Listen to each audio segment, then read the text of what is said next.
Thank you, Mr. Chairman. It strikes me that there are three overarching questions. Number one, can government force citizens to accept certain religious beliefs?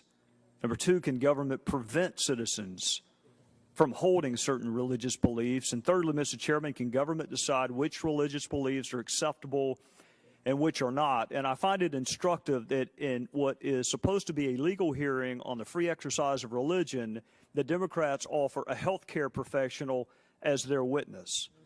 And then I thought some more about it, and I thought, Mr. Chairman, well, of course they did, because Supreme Court law is not on their side. When a state decided to tell a church, you have to pledge allegiance to the flag, the church objected, and the Supreme Court said, you're right, you don't have to. And when a state decided to tell a religious organization, you must display a license tag that has a certain phrase on it, the church objected, and the Supreme Court said, you're right, you don't have to. And when the state exercised what's a pretty compelling interest in having an educated citizenry and said you must send your students to school to a certain age, a religious organization objected, and the Supreme Court said, you're right, you don't have to. And whether it's animal sacrifice, or whether it's working on Saturdays, or whether, heaven forbid, it is deciding who your ministers are, and the Supreme Court ruled 9-0, Mr. Chairman. Can you find me another case in this fragmented state of jurisprudence that we're in, a 9-0 case, that this administration overstepped its bounds because it tried to tell a church who it can hire, fire, and retain as a minister? This is a legal issue. And the administration will prevail if it can prove two things. Number one, that there's a compelling state interest in providing free contraceptive care to the contrary of people's religious beliefs. And you sit there and think, well, it is important, just like fighting obesity and stopping smoking and all the other things that I couldn't get Dr. Rosenstock to answer for me. It's important. Is it compelling? Well, how can it be compelling when you grandfather out so many entities and when you have so many exceptions? But just give them that, Mr. Chairman. Give them the compelling interest part for sake of argument. Is it the least restrictive means?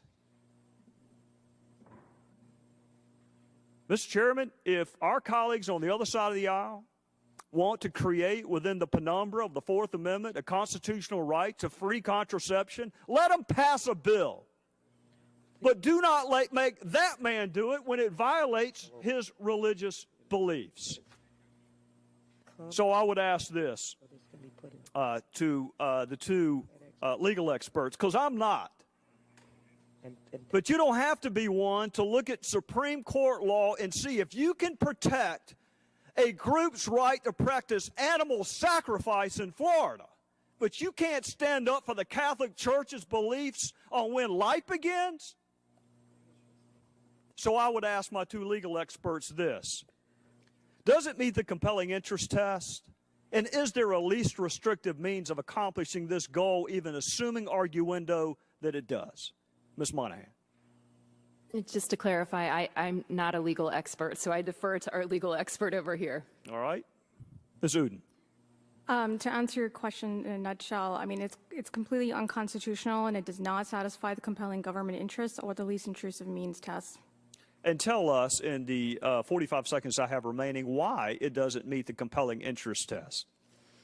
Well, I mean, you have to understand what's constituted compelling government interest in the past. It's something like national security or preventing crimes.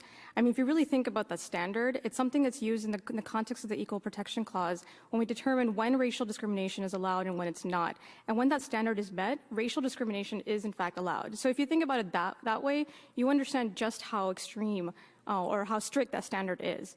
And absolutely, we can say that here, in this situation, the stated government interest is in the increase in the access to contraception. And when applied to religious organizations, that's only a marginal increase in the access to contraception, which absolutely, we can all agree, does not rise to the level of compelling government interest.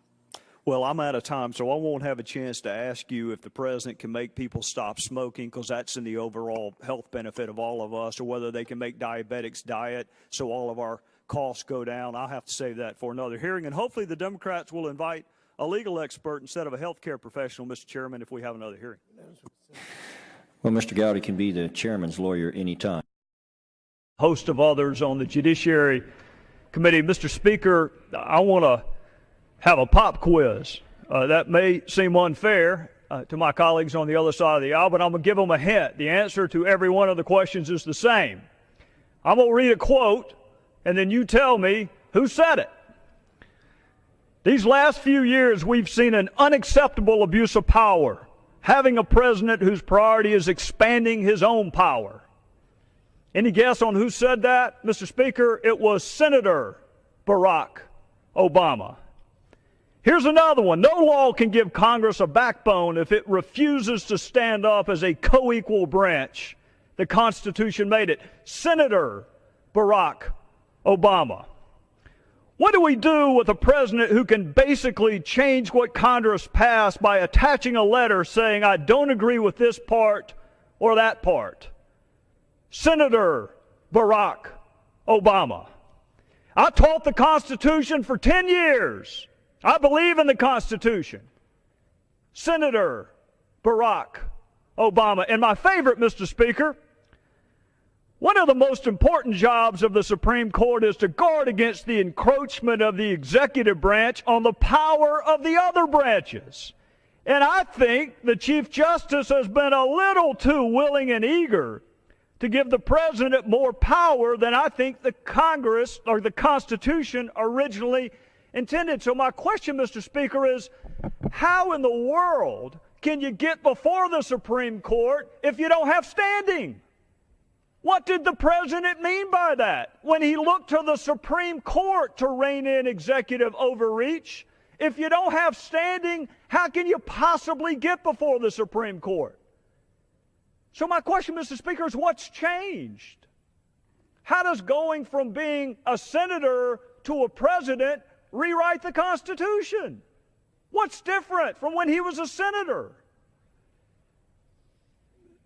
Mr. Speaker, I don't think there's an amendment to the Constitution that I missed. I try to keep up with those with regularity. But what I do know is this: process matters. And if you doubt it, Mr. Speaker, ask a prosecutor or a police officer, both of whom, as my friends on the other side of the aisle know, both of them are members of the executive branch. What happens when a police officer fails to check the right box on a search warrant application?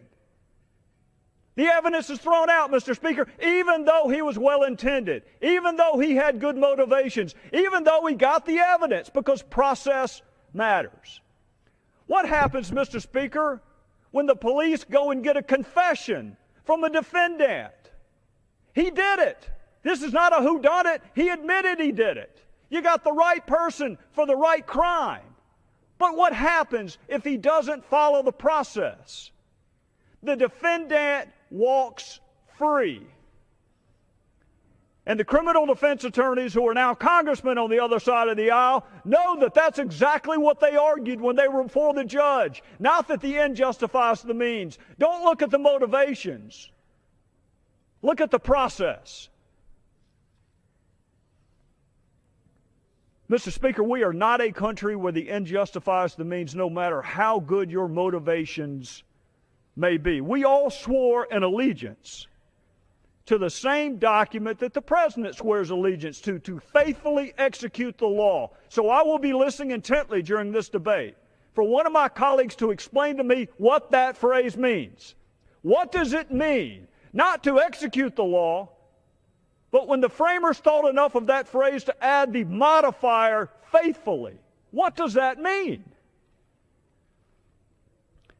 And if a president does not faithfully execute the law, Mr. Speaker, what are our remedies? Do we just sit and wait on another election? Do we use the power of the purse, the power of impeachment? Those are punishments. Those are not remedies. The remedy is to do exactly what Barack Obama said to do, to go to court, to go to the Supreme Court, and have the Supreme Court say once and for all, we don't pass suggestions in this body, Mr. Speaker. We don't pass ideas. We pass laws, and we expect them to be faithfully executed. And with that, I would yield back to the gentleman from Virginia.